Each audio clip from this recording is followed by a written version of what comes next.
I like to explain what is life. Then I'll explain what is Buddhism. Then I'll tell you how to merge, how to join life and Buddhism together. Life. Many people believe that this body is our life. This is not the life. Body is the house for that life to exist. So life exists in this house. We use this house to provide necessities for that life to survive. But unfortunately, many people have not yet realized this, because they concentrate more on physical goods, forget about their life. Whole day and night, they use their full effort to maintain this physical body. Feeding, washing, cleaning, decorating, beautifying. But they never think about life.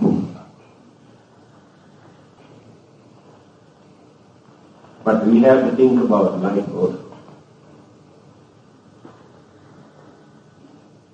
As we need cleaning and washing to maintain this physical body, remember, life also needs cleaning and washing and decorating. Because we have been accumulating, collecting a lot of rubbish in our life. By decorating this body, by feeding this body, the life cannot enjoy. Life never gain anything. We must attend to our life. What is it? Now we have to study how this life comes into existence. This is a very big problem. Because different religious groups give different interpretations. Scientists give another interpretation. Free thinkers or rationalists give another interpretation. Agnostics, those who don't like religion, give another interpretation. It's a very complicated subject to find out how the life comes into existence. When this question was put to the Buddha, what did he say? He said, you should not waste your valuable life by observing, studying, thinking to find out the beginning of this life. Because there is no beginning. You can spend your whole lifetime to study how the life was originated. You can study a little bit. Now let us take scientific interpretation given by Charles Darwin according to his theory of evolution. To him, life started from amoeba in the water, one cell life. Then went on evolving, developing, and today we stand as human beings. but he has no knowledge about the mental process, the development of mental process. He knew, he studied, he observed only elemental side. Therefore, elements alone cannot change the life. Mental energy also important. So in the Buddha's teaching, it is mentioned that these two join together. Then the evolution takes place. Combinations of mind and matter. Scientists had a belief earlier that mind is the byproduct of the element or the metals. When all the elements combine together, mind started to develop as a byproduct of the matters or elements. Later, a well-known scientist, like Albert Einstein, all the other scientists respect him. He has said, matters alone cannot produce a life. Matters cannot produce a life without a mind. Mental energy must be there for those elements to develop. Then the formation of life takes place. Now let us refer to the Buddha, what he has. When somebody dies, his or her mental process of consciousness, in that consciousness there are so many ingredients. So this consciousness transmits from here. When it is transmitted, external energies, cosmic energies, elements combine, absorb. Then either in the mother's womb or somewhere else, another life will be originated. So after developing and developing and developing, then decaying and decaying, and that life again depart from there. When that departed person's consciousness again transmitted from there, enter into another area, according to that person's way of life, karma. So, life processes are going on changing, evolving and evolving, according to our mental process, karmic energies, mental attitude. So the elements and cosmic energies support. That is why the Buddha says there is no beginning. But many others cannot satisfy. They say there must be a beginning. Therefore, existing religions believe life is created by God. Formerly we never had a life. So this is the first and the last. Therefore, you must follow, you must listen to to that God. Otherwise, your life will be in danger. You have no salvation. This is the concept or the belief maintained by many religions. Earlier, there was another religion, one of the ancient religions in this world, Hinduism. Hinduism says God creates the soul,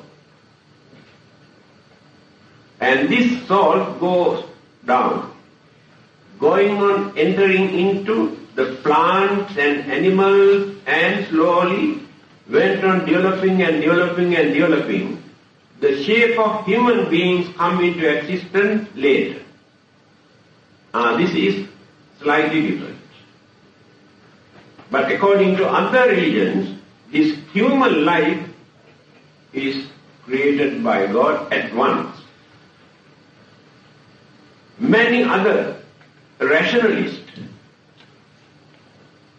who cannot satisfy with this creation, because there are many problems, they say, there is no person, there is no God to create.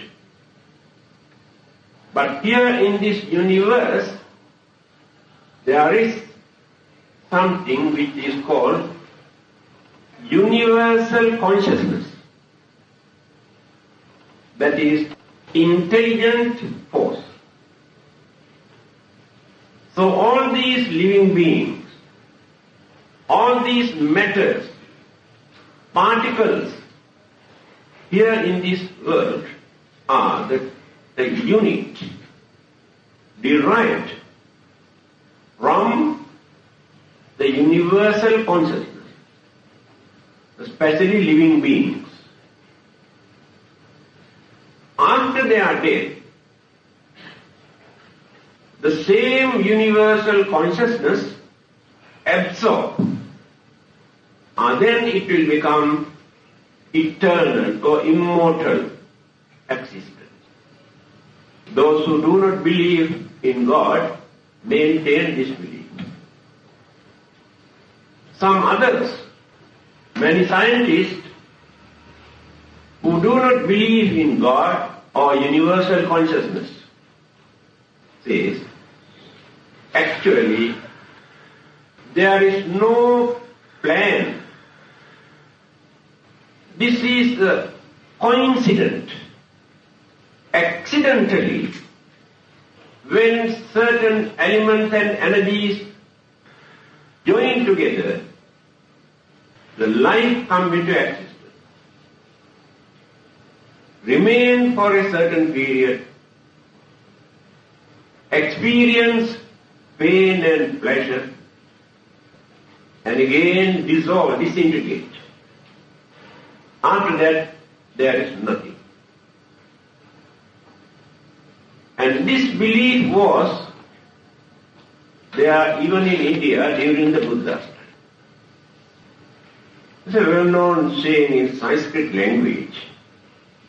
What those people believe. They say, Yava jive sukham jive, vinam kritva gritam pibe, basmi bhutasya dehasya punaragamanam kru. Yava jive sukham. As long as we live in this world, we must enjoy our life. Right? Very good news for young people. If we haven't got enough money, income to enjoy, go and borrow from here and there and enjoy. Why? Basmi bhutasya dehasya punaragamanam krita. After our death, our body will be cremated or burned or buried. Who says there will be another life hereafter? All rubbish. Very nice, isn't it? Very easy. So this belief was there even during the Buddha's time. So the Buddha has rejected this belief At the same time, he did not accept the common belief that this life was created by somebody and is supernatural living being. The Buddha did not accept even that. So he had to analyze and explain what is life, what is mind, what is matter, analyze everything.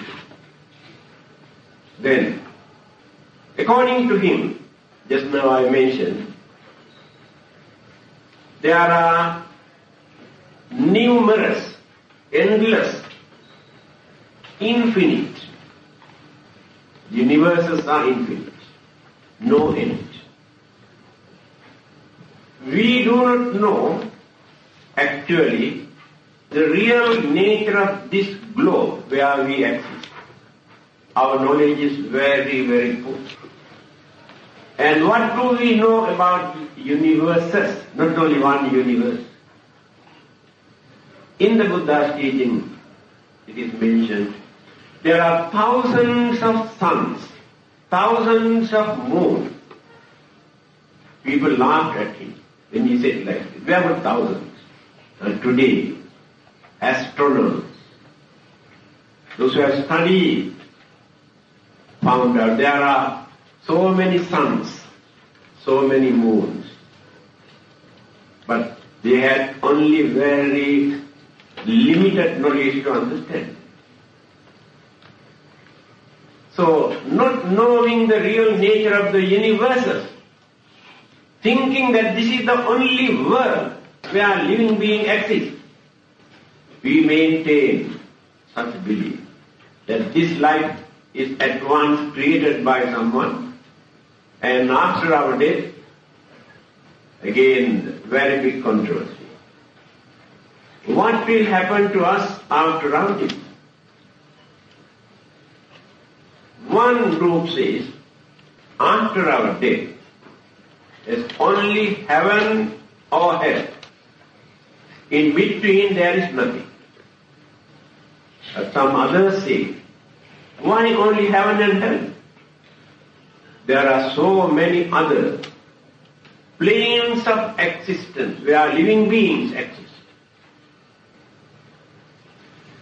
He has mentioned or categorized into 31 groups in the whole universe. Hell, a spirit world, ghost world, human beings, different kind of devas, different kind of deva far superior to ordinary devas. Altogether 31 groups to lead peaceful life, to cultivate unity, harmony and understanding. All these good qualities, humane qualities, when you combine together, that is called humanism. In that humanism, we can see our duties, responsibilities, obligations, what to do and what not to do. Take for instance, now we have some duties to fulfill towards our father and mother, our wife and husband and children, our relatives and friends,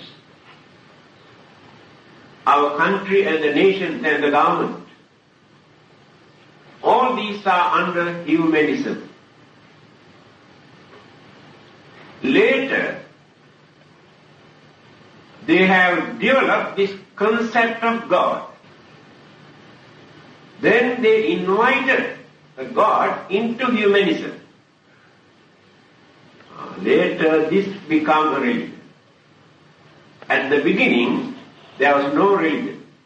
When they invited God into humanism, they used the word religion. Then what they do?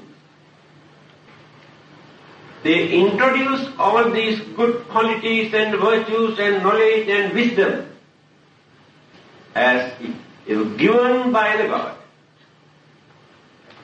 God says you must not kill.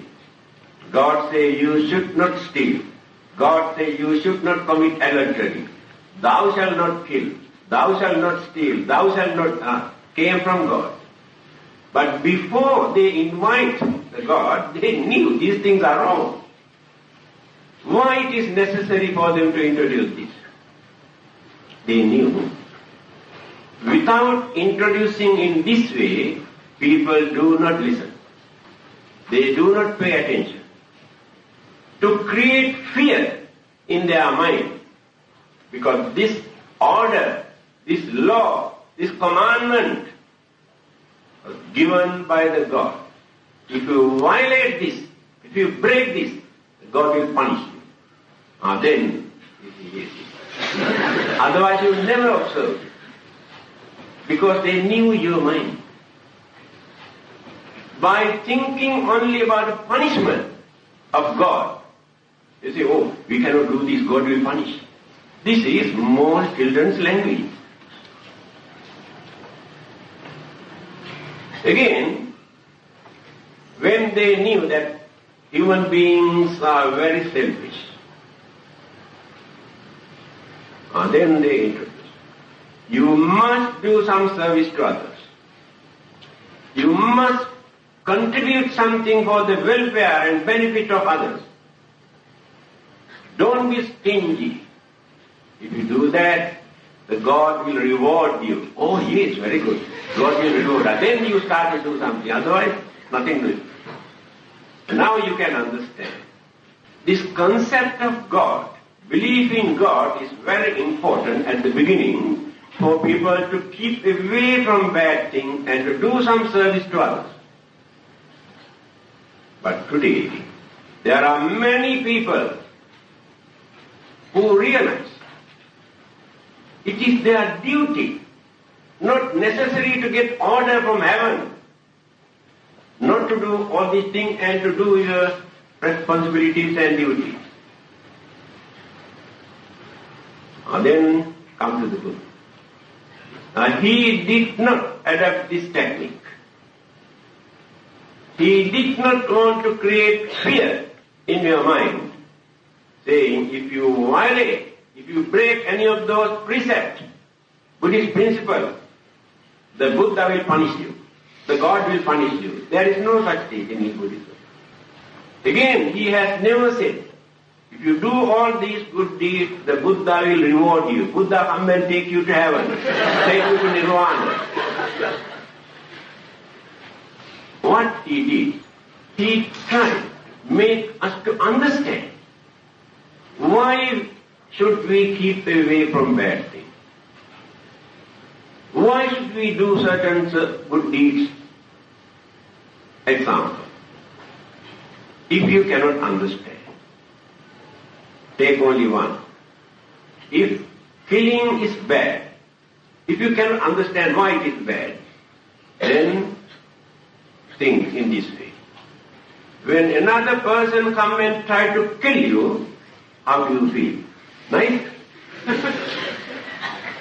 Then remember, when you try to kill another person or another living being, that living being also gain the same experience. Fear, pain, tension, worries, suffering. This is more than enough for you to understand why it is bad. Not necessary to get any message or order from heaven. The Buddha says things like that. Make you to understand. On the other hand, if you say, I don't want to do this because if I do this, I have to suffer. The God will punish me. You are very selfish. You think only about your punishment. You never consider. You never think of others, how they suffer. You have never given a chance for your mind to think, to do that bad thing. You have have to develop cruelty, anger, grudge, enmity. With polluted mind, you do something, either beating or killing or destroying or disturbing. By doing that, I create enormous suffering. Then you develop your understanding, you develop your kindness, sympathy. After that, you need. You have the courage not to do this. Not because of punishment. If there is no punishment in that way, you can do any dirty, any wicked thing in this world. Because you never think of others. Think for a while. How the Buddha tried to enrich our understanding regarding this religious way of life. Then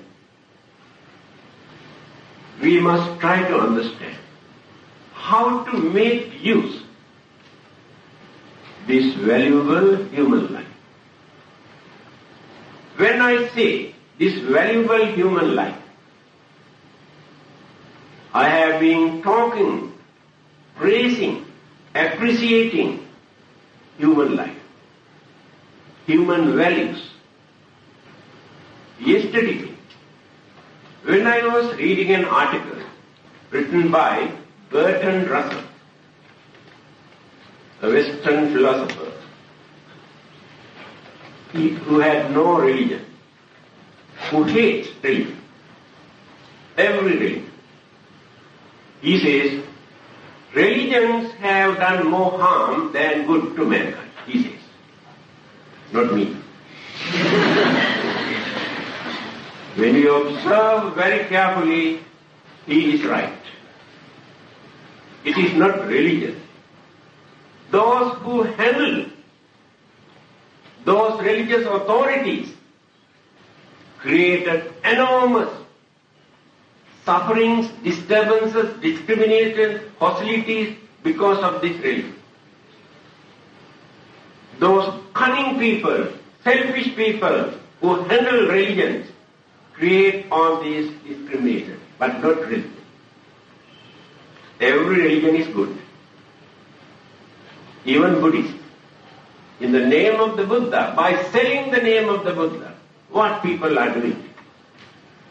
Disgrace the Buddha. So he says,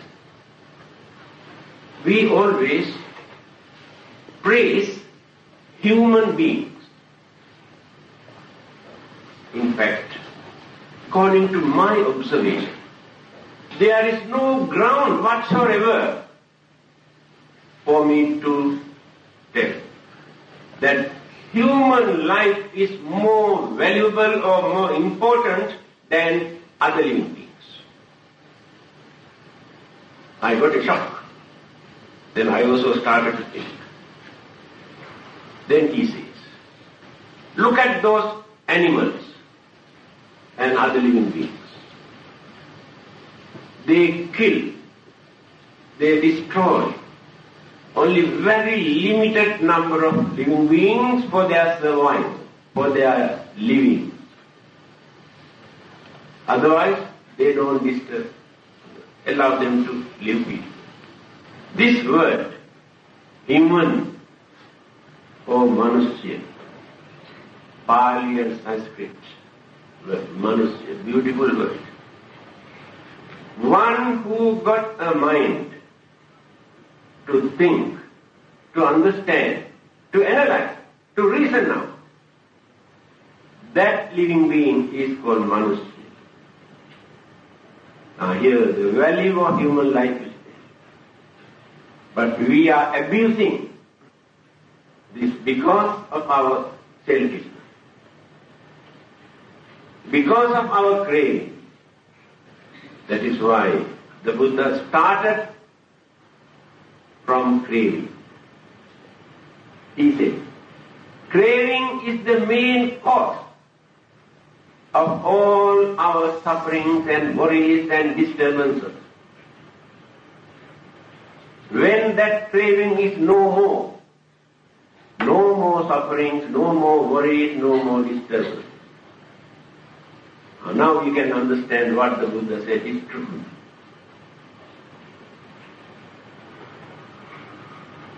Anyway, still it is not too late for us to adjust ourselves to lead a normal human life. We were born to this world to lead a normal human life. But we are leading an artificial life, violating natural law, going against the nature,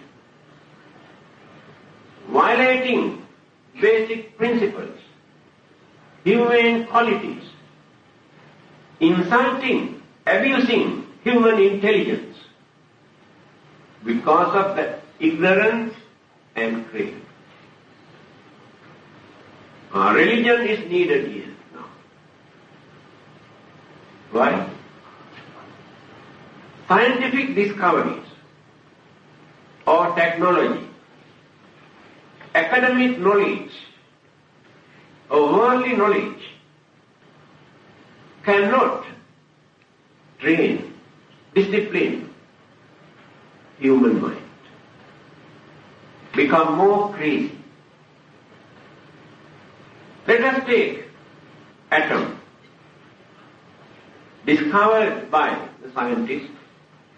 They thought that they can make use of this energy to wonderful thing in this world. They can convert the whole world into a paradise by using atom. What happened? By using man's selfishness and cunningness and craving, he produced atom bomb to destroy the whole world. Not only this world, even the other planet also affected. There is no any other method, any other technique in this world to discipline, to train, to culture human mind. Because that is very, very shrewd, very stubborn, very strong human mind. Religion can train this, but not bluffing. Scientific education has given the knowledge for people to analyze and understand things. Therefore, we cannot use religious dogmas to create fear in the name of religion. What is happening in the West today? Many people have no religion. They don't like religion. They say, we don't like all these dogmas anymore. That's why I told you, we cannot bluff them forever in the name of religion. We have to reveal the truth. By creating fear and temptation, talking about hell and heaven, these are the two weapons they use to introduce religions. Create fear in their mind by illustrating hell. If you don't accept this, if you don't believe this, you go to hell forever. If you follow this, if you listen to this, you can go to heaven and enjoy and play mahjong there forever. This is the way how they try to introduce religion. The Buddha never adopted this attitude. He never frightened you, never threatened you, telling you, I'll send you to hell if you don't follow me. You should not go and worship another teacher, I hammer you properly. That is how some other religious people do. The Buddha says, respect every religious teacher in this world. This is the Buddha. What harm is there? He never said, you must come and worship and pray to me. I will take you to heaven and nirvana. Such teaching you cannot find in Buddhism. You might have heard this story very meaningful. One of the disciples, a monk, every day he come and admire the beauty of the Buddha. So one day the Buddha asked, "What are you doing here?" Just like watching television. Of course, no television at that time.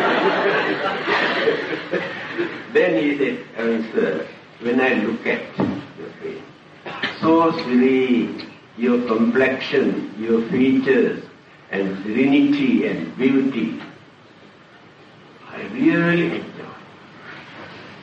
Now then, look at what the Buddha said. These are the words uttered by the Buddha. Kinte vakkali imina putikayena dukkandena sarire.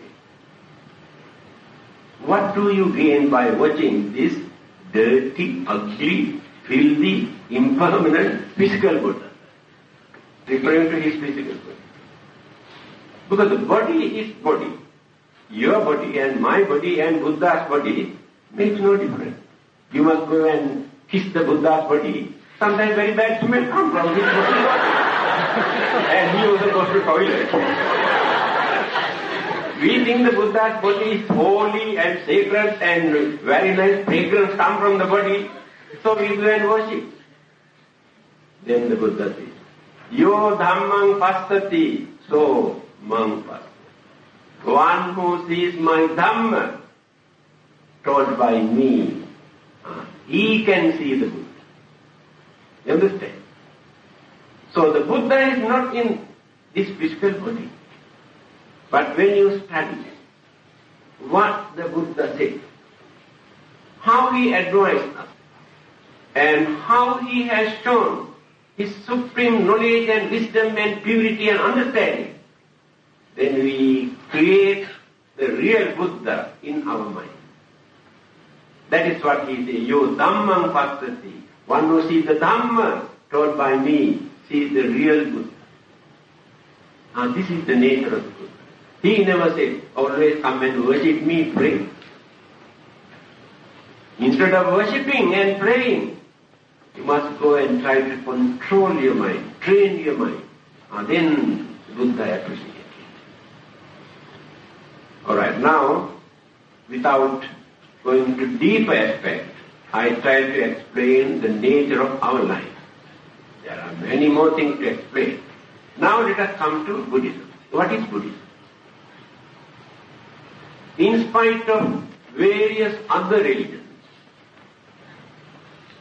why do we try to follow this religion, which was originated in India more than 2,500 years ago? As Chinese, why do you want to worship an Indian god? I cannot understand. You cannot find out a Chinese god for you to worship. Many people ask this question. First and foremost, I can tell you, Buddha is not a god. Therefore, you cannot say Buddha is an Indian god. More than 2,000 years ago, Chinese in China heard about the Buddha.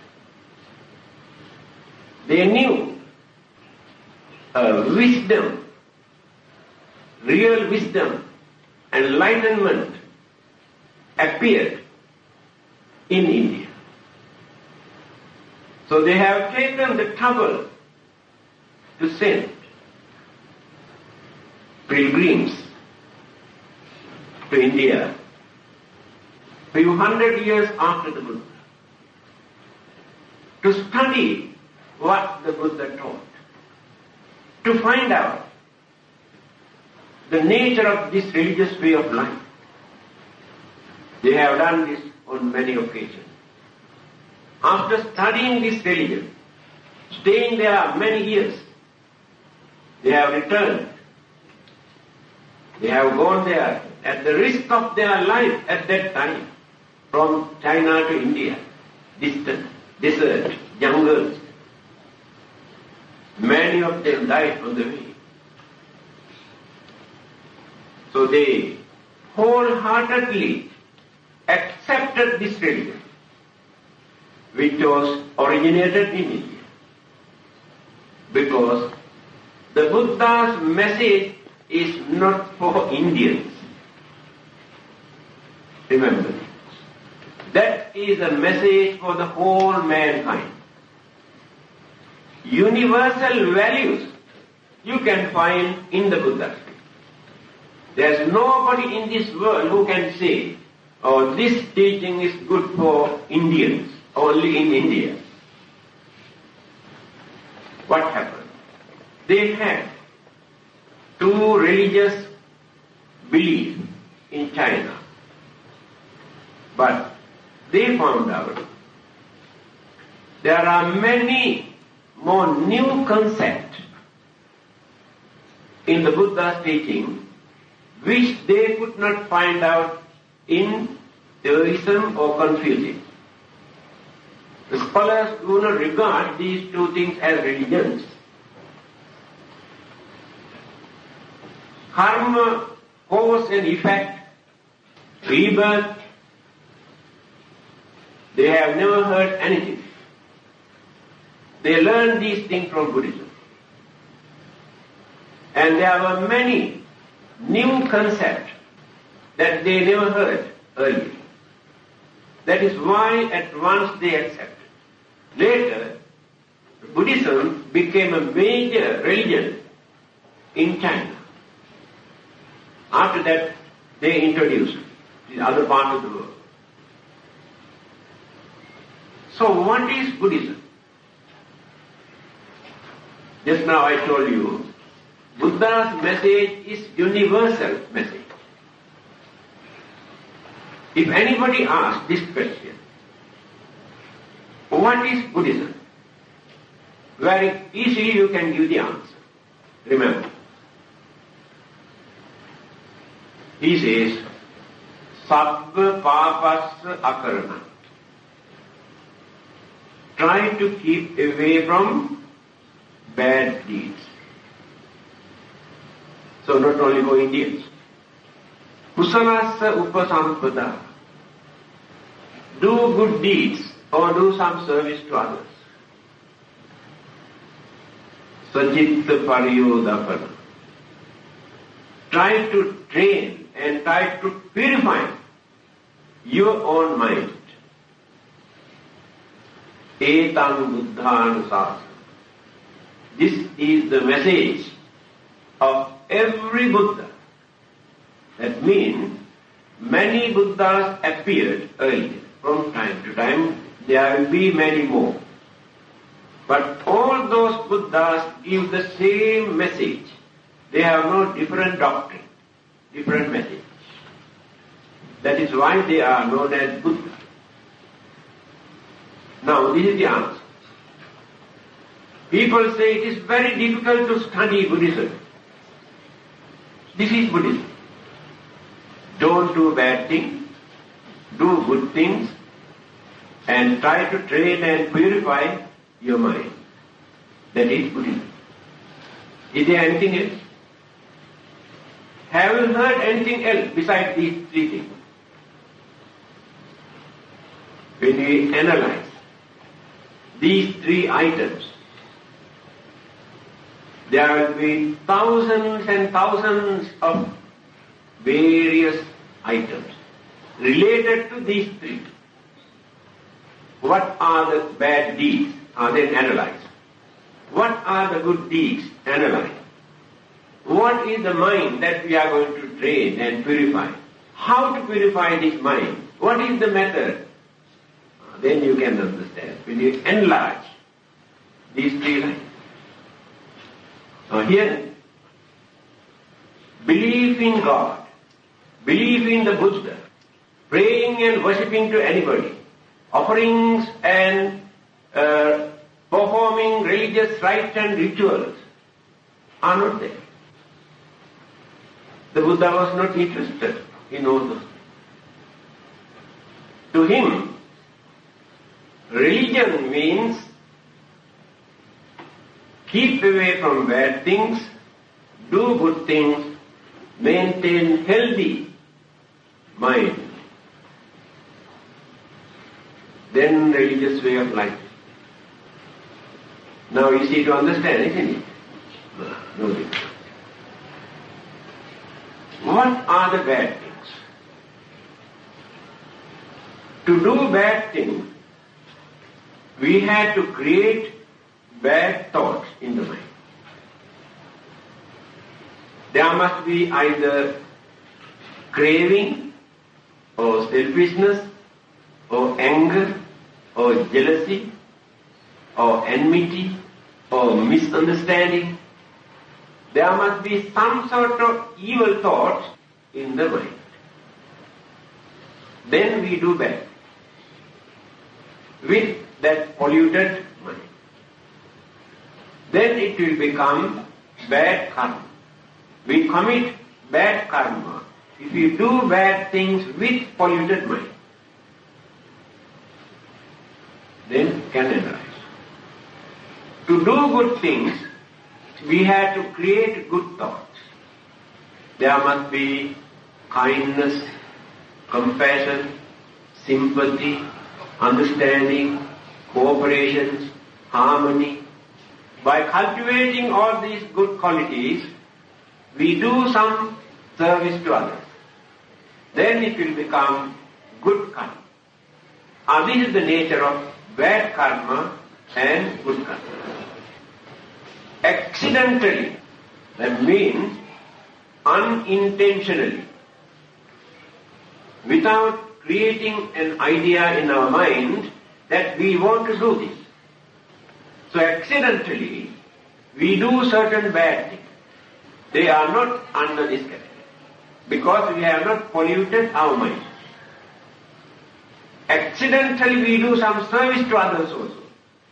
If we have not created some good thoughts in our mind to do this intentionally, that cannot become good karma. This is the nature of bad karma or bad deeds, good karma and good deeds. That is not enough. You can say you are a good Buddhist because you don't do bad things. That is not enough. If you stop your religious way of life simply by keeping away from bad things, the other side is dark. What is that? What is that? You have to do some service to others. You have to devote your time to release others' suffering, fear, disturbances, worries, sicknesses. There are so many ways for us to do some service to others, to release their suffering. So we have to fulfill both. Keep away from bad things and do good things. Also not enough. You can say you are a very good Buddhist because you don't do bad things and you are doing a lot of good deeds, therefore you are good Buddhist. But there is no guarantee. That is the nature of the mind. Because by controlling your weaknesses, by controlling your anger and greed and jealousy, you try to keep away from bad things, you try to do some good things, but still the roots of the evil thought remains in the mind. Remember. The sediments, you have suppressed them, but remain in the mind. Circumstances, temptation, or irritation, stir the mind. Then you can see all your hidden craving and anger and cruelty come up. That is why I told you there is no guarantee. When there are no such disturbances, yes, you are a very good Buddhist. When you are good, I am also good. When you are bad, I can become nasty. And this is the nature of it. We can represent as good Buddhists in this way. When you are bad, if I can remain as good person, then I am a good Buddhist. Because your irritation, your temptation could not change my mind. That is why mental training, mental purification is needed. So there is no guarantee. At any moment, we can change our mind. Or we can give up Buddhism also and accept another religion. When there are certain privileges, facilities, favoritism, then you go and accept another religion. But earlier, you try to train yourself by keeping away from bad things and doing good things. Circumstances change. Uncertainty in our mind. Then, what to do now? The Buddha introduced our religious way of life by mentioning 3 methods. Dana, Sila, Bhava. We have to start from the beginning. Don't try to jump at once. You will fall down. Dana means sacrificing, donating something for the benefit of others. That is, to reduce selfishness. Idea is, to reduce our selfishness, we try to contribute something for the benefit of others. That is the first stage. By maintaining your selfishness or your greed, if you try to practice Buddhism, you collapse every now and then. That is Dhamma. Then the next item is Sila.